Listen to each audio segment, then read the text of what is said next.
Ya, shalom saudara. Pada hari ini kita kembali beribadah ya.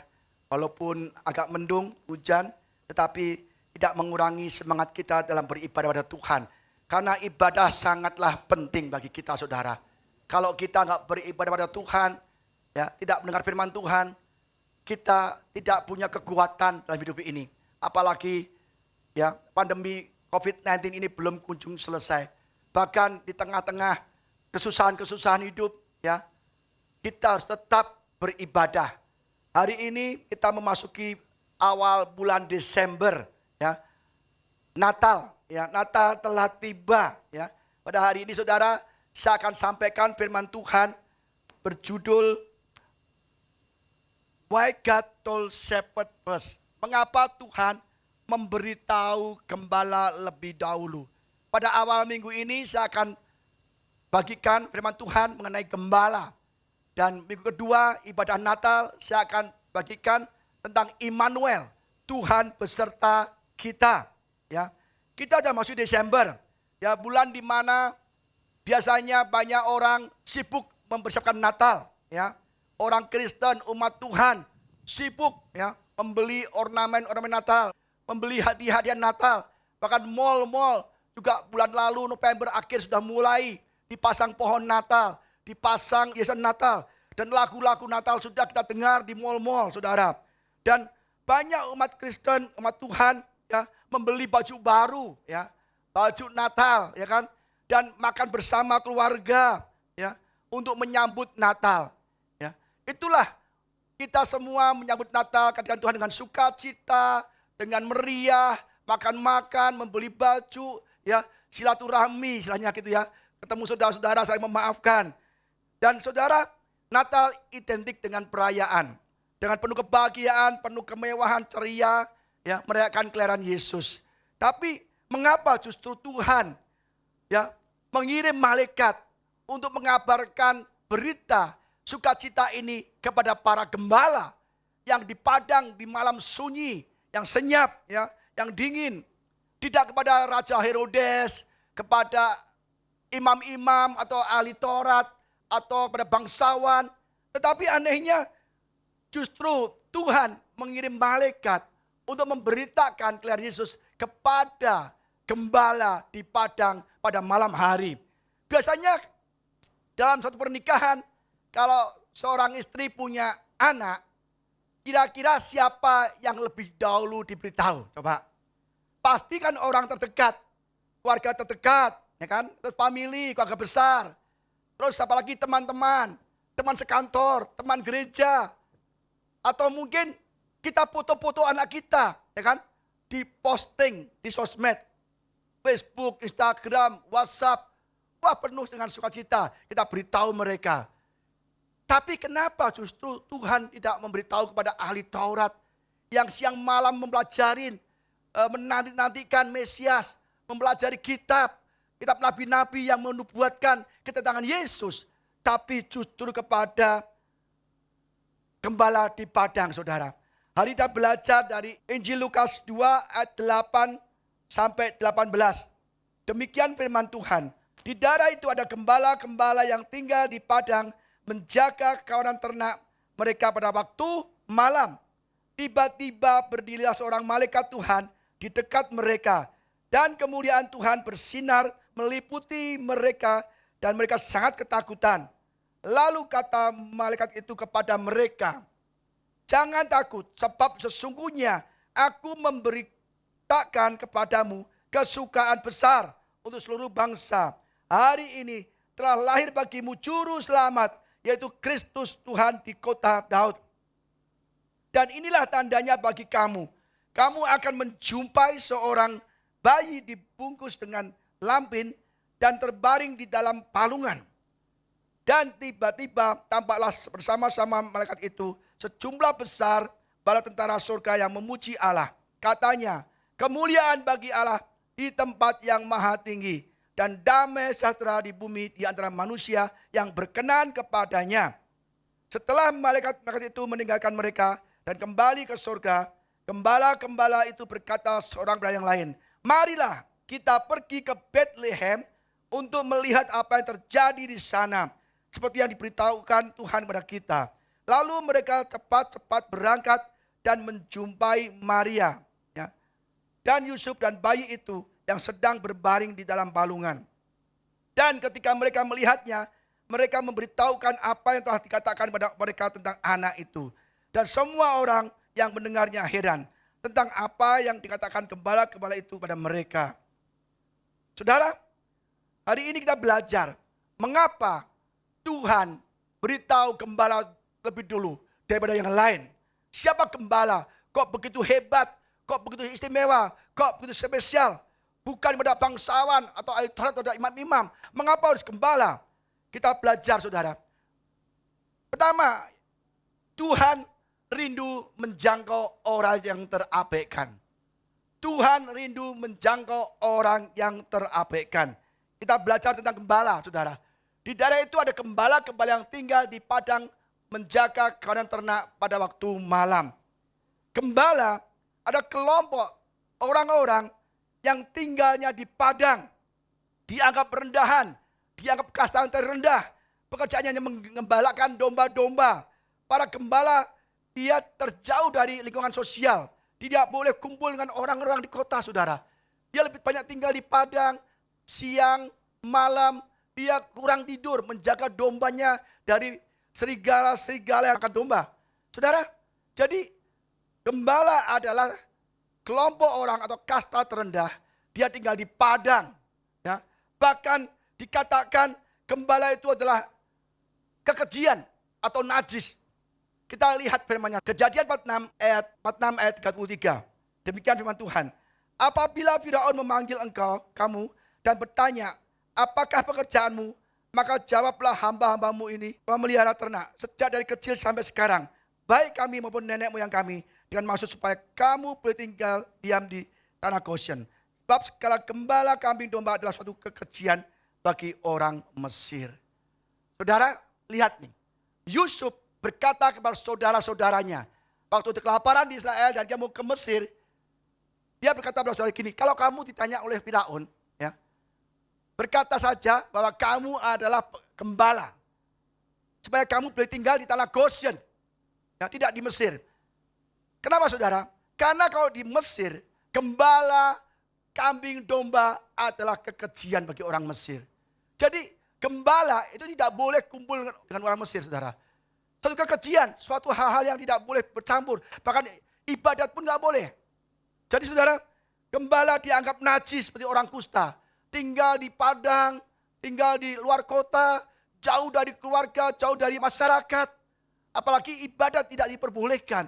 Karena gembala ada kekejian bagi bangsa Mesir.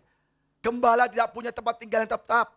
Dia pindah-pindah. Di mana ada rumput, dia gembalakan, giring ke domba kambingnya. Dan makan, habis pindah lagi. Tidak punya tempat. Seperti gembala agung kita, Yesus Kristus berkata, serigala mempunyai liang, burung mempunyai sarang, tapi anak manusia tidak punya tempat untuk meletakkan kepalanya. Saudara, gembala begitu diasingkan, gembala disingkirkan, gembala diremehkan, tidak dianggap oleh orang banyak, saudara. Seperti Daud. Daud adalah gembala 3 ekor domba. Daud tidak pernah diperhitungkan oleh kakak-kakaknya, oleh ayahnya sekalipun, tidak pernah. Dia hanya di ladang, ya main kecapi, memuji Tuhan, mengembalakan dombanya yang 3 ekor. Sama keluarga nggak dianggap. Lain kakak-kakaknya. 3 orang kakaknya tentara semua. Hebat-hebat. Tapi Daud tidak dianggap. Dia hanya gembala. Tidak ada artinya pekerjaan Daud. Apalagi 3 ekor. Tidak ada artinya sama sekali. Maka Tuhan pun memilih Daud. Kita baca firman-Nya 1 Samuel 16 ayat 1b. Ya. Aku mengutus engkau kepada Isai, orang Bethlehem itu. Sebab di antara anak-anaknya telah kupilih seorang raja bagiku. Seorang raja bagi Tuhan. Jadi saudara, Daud dipilih Tuhan. Tapi Samuel gak tahu. Dipikir yang gagah, yang ahli perang. Dipilih oleh Tuhan. Satu persatu datang ke depan Samuel. Tetapi apa kata Tuhan? Tetapi berfirman Tuhan kepada Samuel, janganlah pandang parasnya atau perawakan yang tinggi. Sebab aku telah menolaknya. Bukan yang dilihat manusia, yang dilihat Allah. Manusia melihat apa yang di depan mata, tetapi Tuhan melihat hati. Tuhan memilih gembala domba, 3 ekor domba itu Daud. Tidak melihat kehebatannya berperang ya kakak-kakaknya, tapi melihat hatinya. Hati Daud, hati yang taat, setia domba-dombanya. Ketika 3 domba atau ada seekor anak domba diterkam oleh singa, Daud kejar, bergulat berantem dengan singa dan beruang. Dia tanggung jawab sekali. Hatinya mengasihi dombanya, nyawanya pun jadi taruhan bagi domba-dombanya. Kalau orang lain enggak, mungkin kakaknya kalau gembalakan domba misalnya, dimakan singa diam aja, masih ada 3, masih ada 4, ntar beranak lagi kan. Daud tidak, saudara. Dia bergembala, hatinya sungguh-sungguh bertanggung jawab dengan pekerjaan, mengasihi domba-dombanya. Anak domba satu dimakan singa, dikejar, dibunuh singa dan beruang itu, saudara. Tuhan melihat hati kita. Hati kita yang dilihat, bukan kepadian kita. Dan akhirnya saudara, Daud dipromosikan Tuhan. Mungkin saat ini kita diabaikan keluarga, saudara-saudara, teman-teman kantor, kita nggak dianggap. Tetapi percayalah, hari ini Tuhan melihat kita yang diabaikan oleh orang lain, keluarga, saudara, dan saudara akan dipromosikan oleh Tuhan. Karena promosi bukan datang dari barat, timur, atau selatan. Promosi datangnya dari Tuhan. Saudara jangan berharap saudara punya keluarga, saudara-saudara di rumah bisa mempromosikan saudara.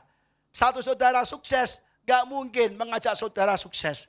Saudara kaya, ya, nggak mungkin mengajak temennya jadi sukses, nggak mungkin saudara. Mungkin saudara di keluarga punya kakak-kakak, ya, yang lebih hebat, ya, yang lebih sukses, yang dipandang oleh orang tuanya. Wah, ini anakku hebat nih. Wah, S2, S3, luar biasa sekali. Kerjaannya gajinya besar. Kakak-kakak saudara dianggap oleh orang tua, kita nggak dianggap. Tapi percayalah, Tuhan melihat hati kita. Kalau kita taat beribadah, mengasihi Tuhan, bekerja dengan setia walaupun posisinya kecil. Seperti Daud hanya 3 ekor domba.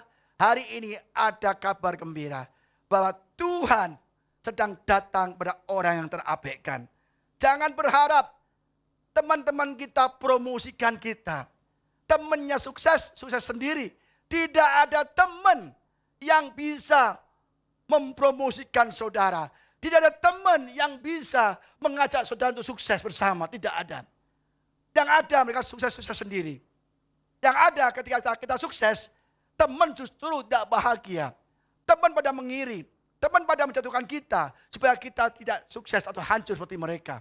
Tidak ada teman, tidak ada saudara, family, siapapun di dunia ini yang bisa promosikan kita. Yang bisa promosikan kita hanyalah Tuhan saja. Karena promosi datangnya dari Tuhan. Yang bisa menolong kita hanyalah Tuhan saja. Mungkin hari ini kita dihina orang, direndahkan orang, dengan keluarga. Kita mungkin tidak terkenal. Daud tidak terkenal. Di rumah dia tidak dianggap, maka kakak-kakaknya disepelekan, diremehkan. Maka orang tuanya pun tidak menghitung dia. Ketika Samuel datang untuk melihat anak-anak Isai, yang dihadapkan ke depan Samuel adalah ke-7 anaknya yang lain, bukan Daud. Sampai Samuel bilang, adakah anak yang lain?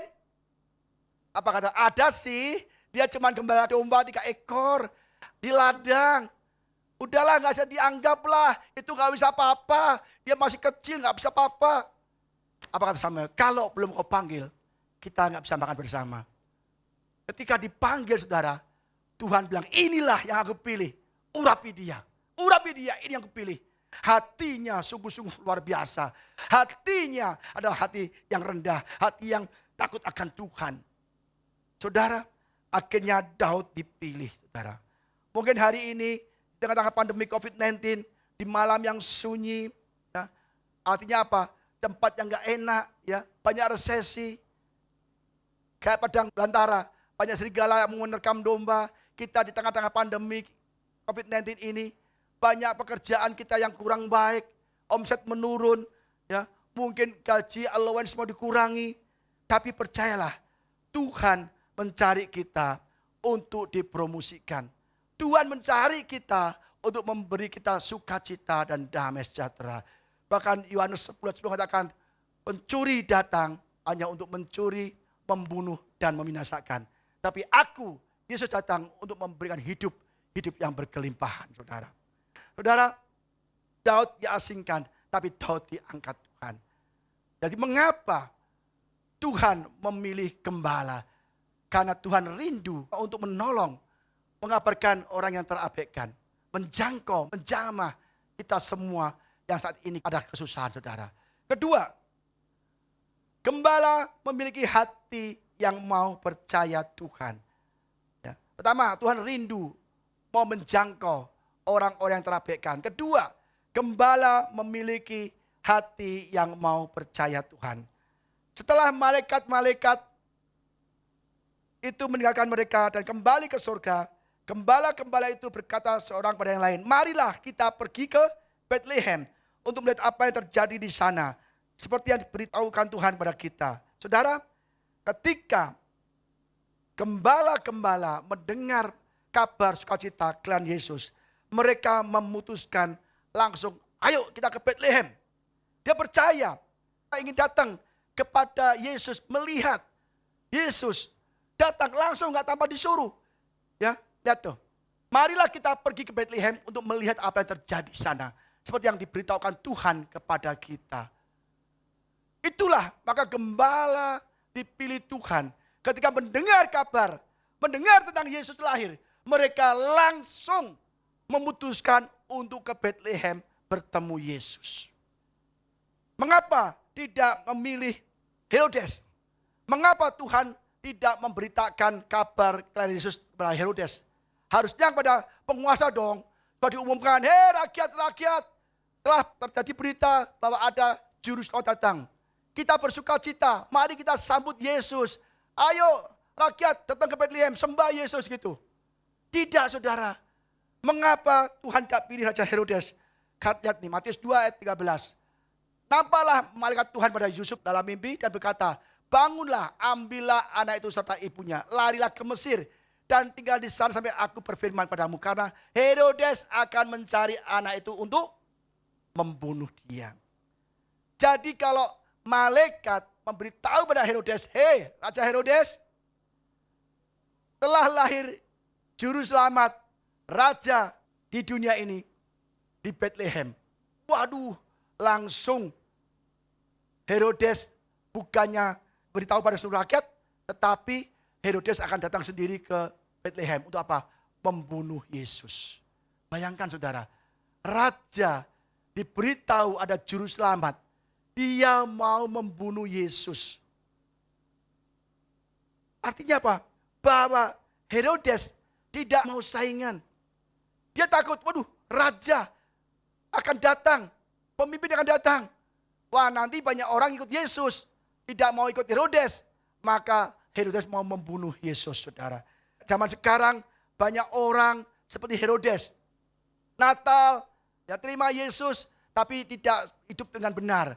Dia membenci sesamanya, iri hati, menjahatin orang. Orang sukses, teman kita iri. Kita sukses, teman kita menjatuhkan kita. Banyak sekali. Bahkan orang-orang gereja, banyak sekali yang selalu punya sifat Herodes. Menjatuhkan, menghasut, ya, bahkan mau membunuh kita, saudara. Mengapa Tuhan tidak beritahukan kepada ahli Taurat? Ya, atau imam-imam kepala. Matius 2 ayat 3-6. Ketika Raja Herodes mendengar hal itu, terkejutlah ia beserta seluruh Yerusalem. Maka dikumpulkannya semua imam, kepala dan ahli Taurat bangsa Yahudi. Lalu dimintanya keterangan dari mereka di mana Mesias akan dilahirkan. Mereka berkata kepadanya, di Bethlehem, di tanah Yudea, karena demikianlah ada tertulis dalam kitab Nabi, dan engkau Bethlehem, tanah Yehuda, engkau sekali-kali bukanlah yang terkecil di antara mereka yang memerintah Yehuda. Karena daripada mula akan bangkit seorang pemimpin yang akan mengembalakan umatku Israel. Apa yang kita pelajari di sini? Ahli Taurat, imam-imam kepala tahu bahwa akan lahir pemimpin, ya. Lahir pemimpin yang mengembalakan umat Israel. Tetapi apa yang dilakukan? Dia diam saja. Dia tahu, dia belajar firman, belajar Taurat. Ketika orang Mesir datang ke Herodes menceritakan bahwa Yesus telah lahir, akhirnya dia belajar lagi. Oh benar rajaku, akan lahir pemimpin Yesus Mesias di tanah Yehuda. Karena apa saudara? Sudah dinubuatkan di kitab Nabi. Nabi Mika yang menubuatkan saudara. Tapi Herodes justru punya rencana untuk membunuh. Terus apa yang dilakukan oleh ahli Taurat? Dia diam saja, tidak berbuat apa-apa. Banyak di antara kita demikian juga saudara. Kita dengar Yesus menyambut Natal. Tapi kita enggak antusias. Oh Natal, oh iya. Oh Yesus, oh iya. Oh gereja, oh iya. Minggu ini ibadah, aduh enggak ah. Enak ke mall, makan-makan sama teman. Aduh ini hari Minggu kok cepat amat ya. Banyak saudara di antara kita selalu kalau ada Minggu, aduh banyak alasan. Aduh enggak bisa Pak, ibadah. Saya ada teman datang, nggak bisa Pak, saya ada acara reuni, nggak bisa Pak, saya lagi hujan, lagi gerimis. Nggak bisa Pak, ini lagi ada pekerjaan. Kalau kita demikian saudara, kita seperti ahli Taurat. Yang selalu belajar firman, tetapi kita tidak mau mencari Yesus. Maka itu saudara, Yesus lahir tidak diberitahukan kepada Raja Herodes atau pada ahli Taurat sekalipun. Atau mungkin mengapa tidak pada bangsawan orang-orang kaya. Karena orang-orang kaya sibuk. Aku baru beli lembu, tidak bisa datang. Oh aku lagi ke sawah, oh aku lagi ada acara. Tidak bisa datang. Saudara, kita harus benar-benar belajar mengapa Tuhan tidak beritahu kepada ahli Taurat. Karena ahli Taurat adalah orang yang jahat. Imam-imam kepala seolah-olah rohani, tapi hidupnya jahat sekali. Kita lihat saudara, Matius 27 ayat 20. Tetapi oleh hasutan imam-imam kepala dan tua-tua, orang banyak bertekad untuk meminta supaya Barabas dibebaskan dan Yesus dihukum mati. Lihat sendiri. Kita baru tahu sekarang mengapa kelahiran Yesus tidak diberitakan kepada Herodes, imam-imam kepala atau ahli Taurat. Karena imam-imam kepala dan ahli-ahli Taurat adalah penghasut. Penghasut supaya Yesus dibunuh, disalibkan saudara. Jadi kita di gereja ini jangan sampai saling menghasut. Jangan sampai saling menuduh, jangan sampai saling menjatuhkan. Maka berita baik, berkat-berkat Tuhan tidak dicurahkan atas hidup kita. Amin saudara. Kita kadang-kadang mengapa Pak saya nggak diberkati? Mengapa Pak kalau saya tidak dipulihkan? Mengapa Pak kalau saya belum disembuhkan? Karena kita belum terima apa-apa dari Tuhan. Karena apa? Hidup kita seperti ahli Taurat. Setiap hari kita ribut saja. Setiap hari kita menghasut saja. Setiap hari selalu pikirannya berusaha untuk menghancurkan kita. Maka Tuhan tidak pilih ahli Taurat atau imam kepala sebagai orang yang diberitahukan kelahiran Yesus. Karena mereka diam saja dan mereka tidak bergerak sama sekali. Tidak seperti gembala. Gembala diberitahu tentang kelahiran Yesus, langsung dia bilang, mari kita Bethlehem, mari kita sembah dia, mari kita ke Bethlehem melihat Yesus lahir. Itulah saudara. Maka Natal ini kita siapkan diri kita, hati kita, supaya jadi orang seperti gembala, seperti yang dilawat Tuhan, punya hati hamba, seperti gembala, supaya kita terima berkat Natal, terima kabar sukacita dari Tuhan, terima berkat-berkat Natal dari Tuhan. Yang ketiga, mengapa Tuhan pilih gembala? Karena gembala memiliki hati yang mau bersaksi. Gembala memiliki hati yang mau bersaksi. Ayat 16 berkata demikian, lalu mereka cepat-cepat berangkat. Ya, ingat, cepat-cepat berangkat. Bukan lambat-lambat berangkat ya. Lalu mereka cepat-cepat berangkat dan menjumpai Maria dan Yusuf dan bayi itu yang sedang berbaring di dalam palungan. Dan ketika mereka melihatnya, mereka memberitahukan apa yang telah dikatakan pada mereka tentang anak itu. Dan semua orang yang mendengarnya heran tentang apa yang dikatakan gembala-gembala itu kepada mereka. Saudara, gembala-gembala ketika mendengar berita Yesus lahir, mereka cepat-cepat berangkat, mau bertemu Yesus, mau melihat seperti yang dikatakan oleh malaikat, cepat-cepat. Tapi kita kadang-kadang beribadah pun nggak mau cepat-cepat, banyak yang terlambat. Saudara, saya harap nanti tahun 2021 ya, kita mulai disiplin ibadah, ya, cepat-cepat berangkat, jangan lambat-lambat. Dia langsung ketemu Yesus, saudara. Kita kadang-kadang terlambat. Tapi kalau satu kali terlambat, ya mungkin ada acara ban bocor. Terlambat 2 kali, oh mungkin banjir atau hujan di tengah jalan. Terlambat 3 kali, mungkin lupa membawa handphone atau Alkitab. Terlambat lagi saudara, mungkin ada apa. Tapi kalau tiap datang ibadah terlambat, itu sudah menjadi karakter. Karakter apa? Karakter ahli Taurat. Gak mau urusan sama Tuhan. Udah Tuhan lahir aja, aku santai aja. Tapi gembala itu cepat-cepat berangkat ke Bethlehem.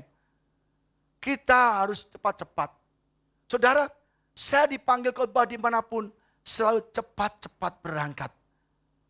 Bapak kan enak, tinggal di atas, tinggal turun bisa berangkat cepat-cepat. Tidak saudara, saya di Bekasi, di pelosok-pelosok, jam 10 khotbah, diundang khotbah jam 10. Jam 7:30 sudah berangkat. Sampai sana jam 9. Bahkan gerejanya masih digembok. Gerejanya masih tutup. Saya demikian di Bekasi, Tangerang. Saya gerejanya masih digembokkan ya. Saya tunggu aja di warung sebelah. Baru dibuka jam 10 kurang 15. Ya kan? Bayangkan, saya kalau khotbah dimanapun, selalu berangkat jauh lebih awal. Saya perhatikan dulu, kalau saya belum pernah diundang, di gereja yang pernah belum diundang, saya pelajarin itu di Google. Dan saya benar-benar datang 2,5 jam sebelumnya. Kalau udah biasa, udah lancar, ya mungkin saya datangnya 1,5 jam. Saya nggak pernah datang 1 jam kurang. 2 jam sebelumnya. Saya nggak mau terlambat. Karena saya menghargai ibadah. Saya nggak mau diundang khotbah di gereja. Saya hanya datang khotbah pulang, nggak mau. Saya mau ikuti dari awal ibadah gereja setempat. Diundang dimanapun, saya dari awal. Bahkan sebelum ibadah mulai, saya ikut doa bersama pengerja. Doa dengan pengerja. Pikir ini tamu kok bisa doa juga, nggak apa-apa doa aja.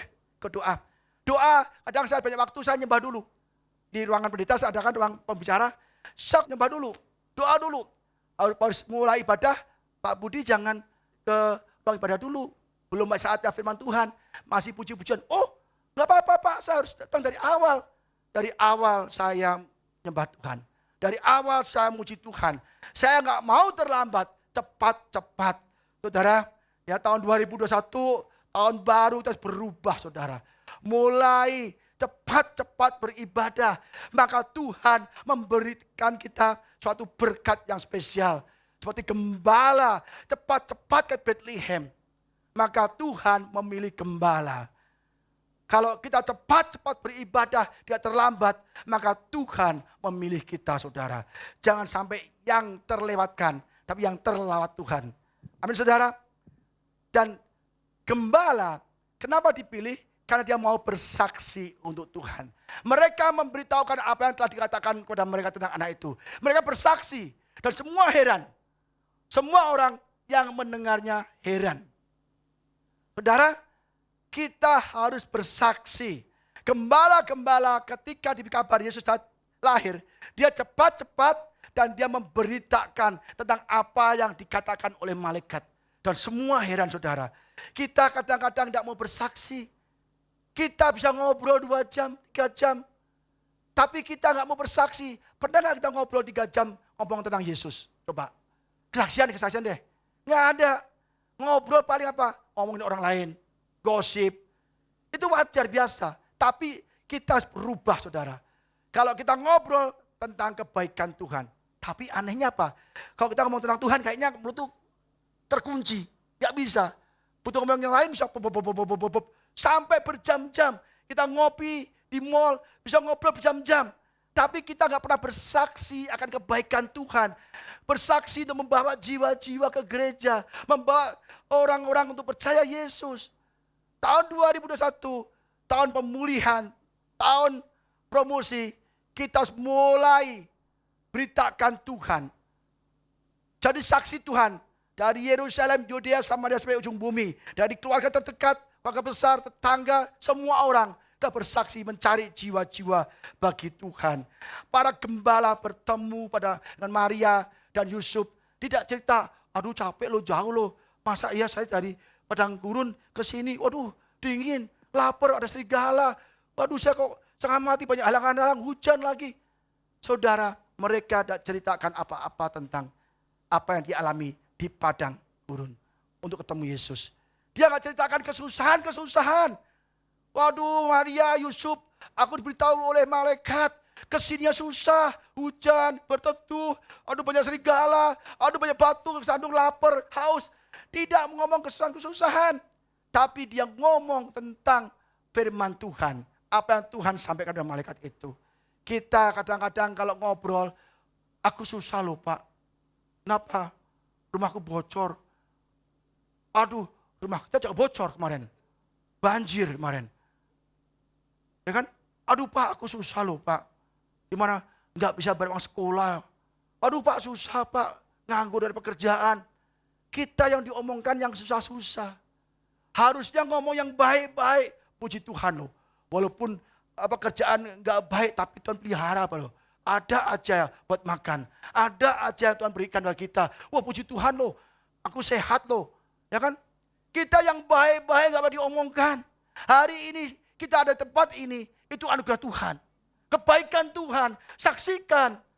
Puji Tuhan. Aku bisa makan 3 kali. Puji Tuhan. Aku bisa ke gereja. Puji Tuhan. Anakku bisa sehat. Ya kan? Jangan ngomong yang tidak baik. Tuhan tidak berkenan. Kesaksian yang baik-baik tentang Tuhan. Nah saudara, jelas sekali. Gereja ini visi misinya adalah memberitakan ya, firman Tuhan. Ini kita baca ayatnya. Matius 10 ayat 7 sampai 8. Pergilah, beritakanlah kerajaan surga sudah dekat. Pergilah ke teman-teman, ke tetangga. Beritakanlah tentang Yesus. Sembuhkanlah orang sakit. Ya, sembuhkan orang sakit. Bangkitkanlah orang mati, cairkanlah orang kusta, usirlah setan-setan.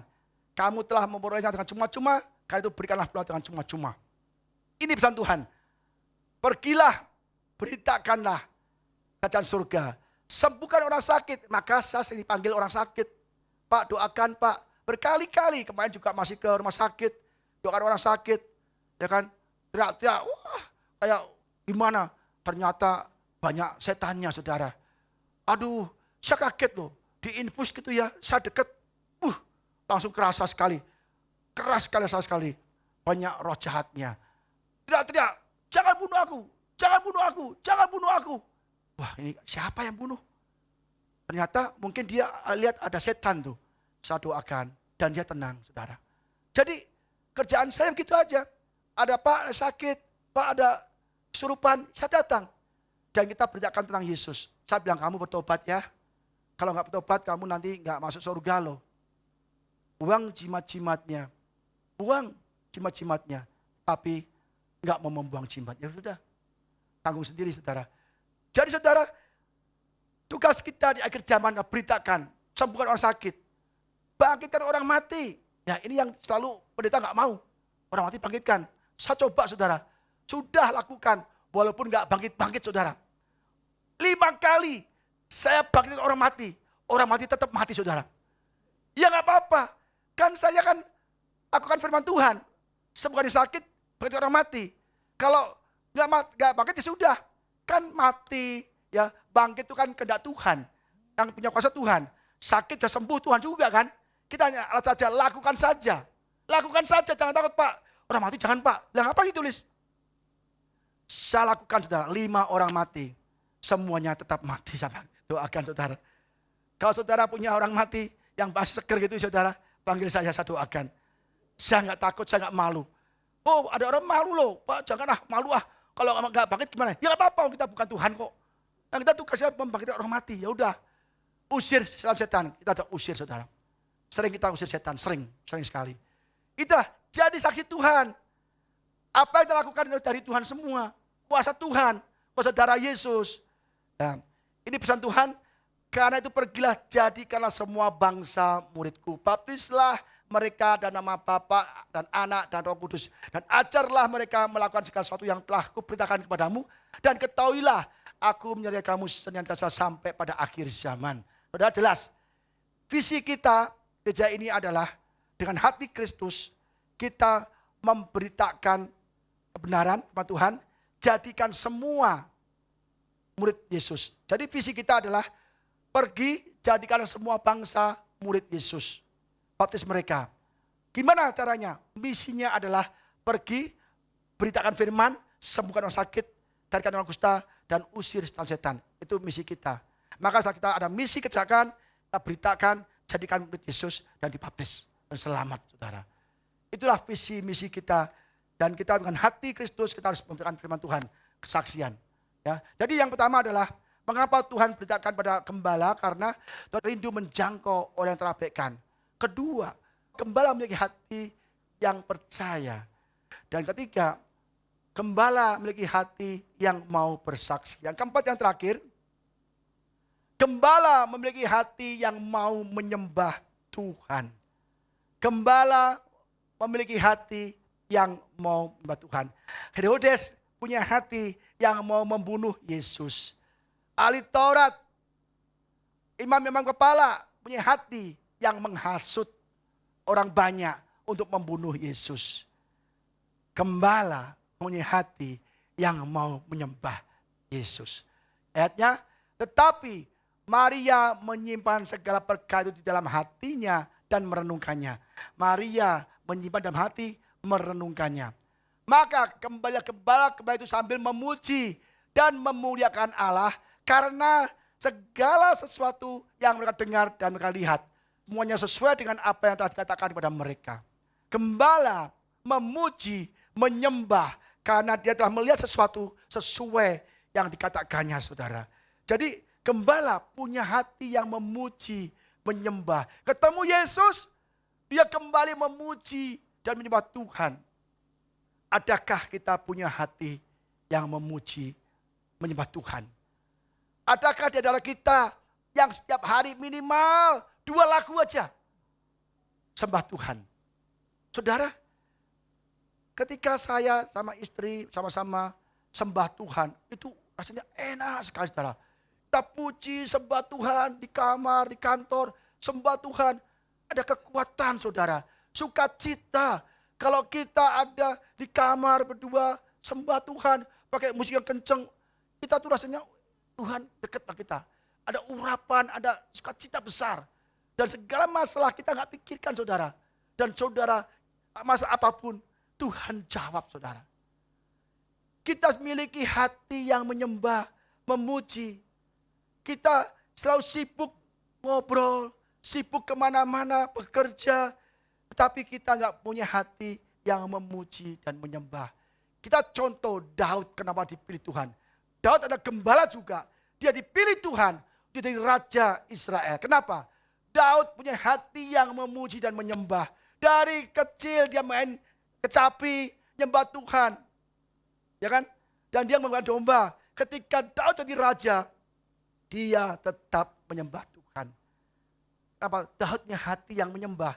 Maka Tuhan promosikan Daud dari gembala 3 ekor domba menjadi gembala seluruh rakyat Israel. 2 Samuel 6 ayat 13-15. Apabila pengangkat tabut Tuhan itu melangkah maju 6 langkah, maka ia mengorbankan seekor lembu dan seekor anak lembu gemukan. Coba, Daud mengambil tabut Allah, tabut perjanjian dari rumah Obed-Edom ke kota Daud. Ya. Ketika 6 langkah nih, tuh 2, 3, 4, 5, 6, berhenti.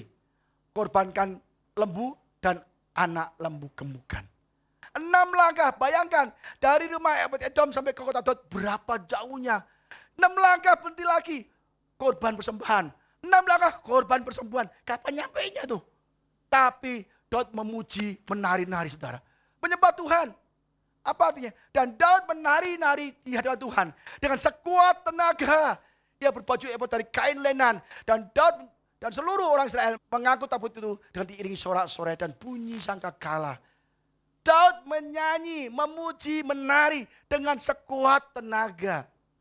Kita di sini bilang, Tuhan Yesus baik. Yesus baik, Tuhan Yesus baik. Saudara, Tuhan Yesus baik. Semangat. Sungguh amat baik. Saudara, kita menyembah Tuhan saja tidak dengan sekuat tenaga. Kita hanya ogah-ogahan, asal-asalan. Kalau kita menyembah Tuhan dengan sekuat tenaga, memuji, menari, aduh saudara, enak banget saudara. Saya rasakan kalau saya lagi menyembah Tuhan tuh nyanyi kenceng sekali. Sampai tenggorokan kering saudara. Saya pokoknya nari-nari sendiri. Itu rasanya enak sekali. Tuhan disukakan. Kita di rumah gak boleh nyembah Tuhan. Nyembah pun asal-asalan. Kan? Asal-asalan. Di gereja pun demikian saudara. Kita beribadah. Cepat-cepat datang. Siapkan diri kita. Doa Tuhan berkati ibadah ini. Jamah aku. Begitu mulai pujian penyembahan. Kita semangat. Saya kalau nyembah Tuhan atau di sini saudara. Saya langsung nari-nari. Udah pikir gak apa-apa deh. Gembalanya kayaknya agak kurang 1 on mungkin ya. Miring-miring gitu ya, rasa on. Tapi saya biar aja, saya dimanapun ya, diundang khotbah saudara. Saya paling usil di depan saudara. Saya gini-gini, wah gini-gini. Cepat aneh ini tamunya kok kayak sakit jiwa nih. Gak apa-apa, Daud menari-nari dengan sekuat tenaga. Memuji Tuhan. Kalau kita punya hati, tenaga yang kuat memuji Tuhan. Waduh, Tuhan langsung promosikan saudara. Tapi kita kadang-kadang malas, apalagi persembahan. Daud menari-nari 6 langkah potong lembu, 6 langkah potong lembu, 6 langkah potong lembu yang terbaik. Selain memuji, menyembah, menari sekuat tenaga, Daud juga mempersembahkan yang terbaik. Kita harus mulai demikian saudara. Rumah Tuhan, ibadah, saudara harus membawa persembahan yang terbaik. Saya ngomong apa adanya. Saya ngomong saya gak malu-malu, gak sungkan-sungkan. Saudara beribadah harus membawa persembahan. Selain hati kita siap kita persembahkan, tenaga kita dalam pelayanan, tapi juga ada persembahan, juga persepuluhan saudara. Saya ngomong apa adanya. Kenapa? Tidak hanya untuk jemaat, anak-anak saya semua persepuluhan semua. Dari awal, dari dulu waktu sekolah, dari mana uang jajan dikumpulkan persepuluhan. Waktu itu kerja lain, saya belum jadi pendeta. Sudah persepuluhan sampai sekarang. Bahkan tiap gajian selalu persepuluhan. Ya yang kecil sampai besar, saya bilang kamu persepuluhan. Kalau saya nggak kasih anak saya suruh perpuluhan, bagaimana saya menyuruh jemaat untuk perpuluhan? Ya kan? Nggak bisa dia bilang, apa anaknya nggak perpuluhan? Ah, kan itu untuk jemaat. Anak jadi nggak usah lah. Enggak lah. Saya mau anak saya kelak diberkati berlimpah-limpah. Saya mau Tuhan buka tingkap langit. Kasih berkat pada anak-anak saya. Saya mau anak saya setia dalam hal keuangan. Kalau setia dalam hal keuangan, kita akan bisa setia dalam hal lain. Banyak orang atau umat Tuhan setia dalam ibadah, dalam pelayanan. Di hal keuangan tidak pernah setia. Dia apa? Takut kekurangan. Takut kekurangan. Akhirnya apa? Tetap kekurangan. Pujilah aku. Tuhan berkata, aku akan buka tingkap langit untuk engkau. Daud tahu bagaimana ibadah yang benar. Memuji, menyembah, menari, dan persembahan yang terbaik. Maka Daud dan Salomo anaknya sangat diberkati. Tidak ada raja sekaya Daud dan Salomo. Sekaya itu. Kenapa? Diberkati berlimpah-limpah. Hati gembala, hati yang baik. Tanggung jawab pekerjaan, hal kecil ikat domba, dipromosikan menjadi gembala orang Israel. Kita kadang-kadang dipercaya hanya menjadi kasir saja korupsi. Kasir korupsi, di mana mau jadi manajer keuangan. Baru kasir, baru sales, kita ada korupsi, mencuri barang perusahaan. Apalagi mau jadi manajer, gak bisa saudara. Kita bisa dipercaya hal kecil, 3 ekor domba, dari sales, ya dipercaya, jujur, ya omset naik perusahaannya, jadi supervisor, manajer, direktur, dan akhirnya sudah bisa buka perusahaan sendiri. Kalau saudara tidak mau berubah, maka saudara akan dapat promosi dari Tuhan. Ingat, promosi dari Tuhan. Dan Tuhan melihat hati kita. Hati Daudlah yang dicari. Maka Daud sangat diberkati. Maka kita harus benar-benar menjadi seperti gembala. Apa saudara? Kita mempunyai hati yang mau percaya. Hati yang mau bersaksi. Hati yang mau menyembah. Ya, mengapa Tuhan gembala tadi? Ya, Tuhan rindu menjangkau gembala yang terabaikan. Gembala memiliki hati yang mau percaya Tuhan. Gembala memiliki hati yang mau bersaksi untuk Tuhan. Dan keempat, karena gembala memiliki hati yang mau menyembah Tuhan. Mari saudara kita sambut Natal ini ya, seperti gembala. Ya, kita harus mulai mencari Yesus dengan cepat. Ke gereja dengan cepat. Dan kita harus mulai mau bersaksi. Cari jiwa-jiwa, bawa. Ceritakan, kita harus bawa jiwa-jiwa bersaksi bahwa Yesus telah lahir. Juru selamat telah lahir. Nabi boleh banyak, rasul boleh banyak. Tapi juru selamat hanyalah Tuhan Yesus Kristus. Saudara harus berani bersaksi. Beritakan kerajaan surga. Saudara, maka kita akan dipilih Tuhan. Dan kita harus beribadah sungguh-sungguh. Menyembah Tuhan. Rubah cara ibadah kita. Khususnya nanti tahun 2021 awal tahun. Rubahlah saudara. Kita belajar dari gembala. Yang percaya, bersaksi, menyembah Tuhan. Maka saya percaya berkat gembala. Berkat yang diberikan Daud dan Salomo. Akan juga diberikan kepada kita. Siapa yang mau jadi hati gembala?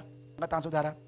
Saya percaya kalau saudara punya hati seperti gembala, maka pada Natal ini Tuhan sedang memberikan sukacita, damai sejahtera, dan promosi-promosi dari Tuhan. Amin. Tuhan tidak melihat rupa kita, kepandaian kita, kekayaan kita, tapi Tuhan melihat hati kita.